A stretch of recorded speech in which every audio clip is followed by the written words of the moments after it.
मने नहीं भरे सखी हरे भातिया जितना धागा तुम मार दे बढ़िया ना जल्दी चक्का जाम हो जाए। खाली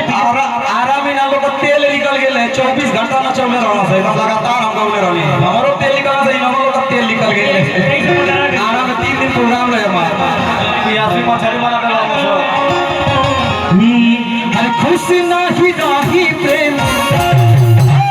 हर चंचल के प्यार से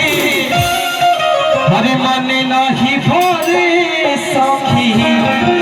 हर भातिया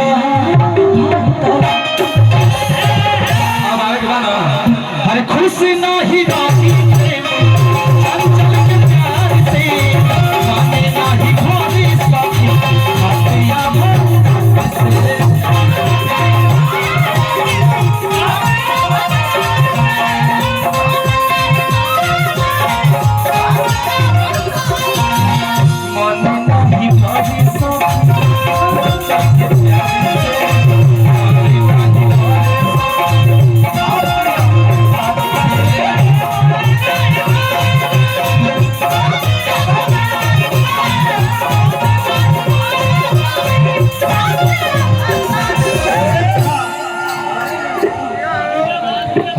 और देखिए